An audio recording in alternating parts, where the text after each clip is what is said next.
പിന്നെ ഇവിടെ പറഞ്ഞല്ലോ ആ നിർമ്മാണത്തിൽ എന്തോ അപാകത, ചെറിയ പാകപ്പിഴ പറ്റി, അത് മുഴുവൻ ഏറ്റെടുക്കുക ചോദിച്ചത്. ഈ മെട്രോ നിർമ്മാണത്തിന്റെ മുഴുവൻ ക്രെഡിറ്റും നിങ്ങളാണ് ഉദ്ഘാടനം ചെയ്തതെന്നല്ലേ ഈ ചർച്ചയുടെ തുടക്കത്തിൽ അങ്ങ് പറഞ്ഞത്? അവിടെ ചില തൂണുകൾ മെട്രോ ഓടിത്തുടങ്ങിയതിനു ശേഷം തൂണ് താണുപോയല്ലോ, അതിന്റെ ഉത്തരവാദിത്വം UDF ഏറ്റെടുത്തോ? ഇല്ലല്ലോ, ഏറ്റെടുത്തില്ലല്ലോ. അതുപോലെ തന്നെ ഇവിടെ പല വികസന പ്രവർത്തനങ്ങൾ നടക്കുമ്പോൾ ചില അപാകതകൾ വരികയും അത് പരിഹരിക്കുകയും ചെയ്തിട്ടുണ്ട്. ഏതെങ്കിലും ഗവൺമെന്റ് ആ സമയത്ത് ഏറ്റെടുക്കുന്ന സാഹചര്യം ഉണ്ടോ? ഇവിടെ ഓരോ സ്ട്രക്ട് ചിരിച്ച് പ്രത്യേക കോൺട്രാക്ടർമാരെ ഏൽപ്പിക്കുന്നു.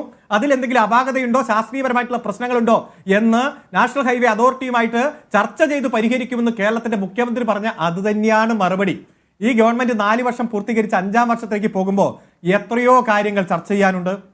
പശ്ചാത്തല വികസന സൗകര്യം, അതിന്റെ ഭാഗമായി പ്രകടന പത്രികയിൽ പറഞ്ഞിരിക്കുന്ന നിരവധി കാര്യങ്ങൾ. ഒന്നാം പിണറായി സർക്കാർ 600 കാര്യം പറഞ്ഞു, 590 പൂർത്തീകരിച്ച് പ്രോഗ്രസ് റിപ്പോർട്ട് കൊടുത്തു.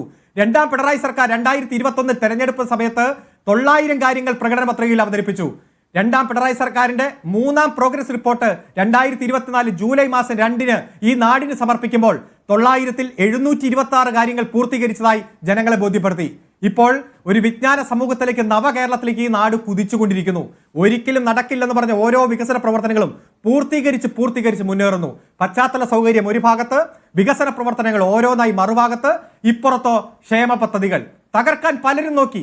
BJP പല ഘട്ടത്തിൽ റിട്രോസ്പെക്റ്റീവ് എഫക്റ്റിൽ 2016 മുതൽ കൊടുത്ത പെൻഷൻ മുഴുവൻ കേരളത്തിന്റെ കടമെടുപ്പ് തോതിൽപ്പെടുത്തി. ഞങ്ങൾ അതിനെ ശക്തമായി നേരിട്ടു. ഇനി ആകെ 2 മാസത്തെ കുടിശ്ശിക മാത്രമാണ് കൊടുക്കാനുള്ളത്. അത് അടുത്ത മാസം കൊടുക്കുമെന്ന് പ്രഖ്യാപിച്ചിട്ടുണ്ട്. 1 മാസം പോലും കുടിശ്ശികയില്ല.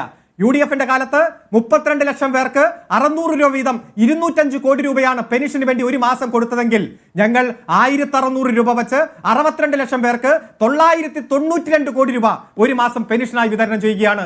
ഈ കേരളത്തിലെ ജനസംഖ്യയുടെ 1/6 പേർ പെൻഷൻ വാങ്ങിക്കുന്നവരാണ് ഈ കേരളത്തിൽ. സൗജന്യ ചികിത്സ ഈ രാജ്യത്ത് ഏറ്റവും കൂടുതൽ കൊടുക്കുന്ന സംസ്ഥാനം ഈ കേരളമാണ്. കേരളത്തിന് കിട്ടിയ ഏറ്റവും പ്രധാനപ്പെട്ട അവാർഡ്. 12 പേരെ എടുത്താൽ അതിൽ ഒരാൾക്ക് സൗജന്യ ചികിത്സയാണ്. അതായത് കൃത്യമായി പറഞ്ഞാൽ 30 ലക്ഷം പേർക്ക് 7000 കോടി രൂപ സൗജന്യ ചികിത്സയായി ഈ കേരളത്തിൽ കൊടുത്തിരിക്കുന്നു. ആ ആരോഗ്യരംഗത്ത് തന്നെ 10000 കോടി രൂപയ്ക്കാണ് ആശുപത്രികൾ അടക്കം നവീകരിച്ച് ക്യാൻസർ ആശുപത്രികൾ പുതുതായിട്ട് തുടങ്ങി. ഈ ചിറ്റൂര് 2 ദിവസം മുമ്പ് 7 നിലയുള്ള ഒരു ആശുപത്രി ഉദ്ഘാടനം ചെയ്തു, നാടിന് സമർപ്പിച്ചു. അവിടുത്തെ വികസനം പ്രത്യേകതകളൊക്കെ പോയി നോക്കണം.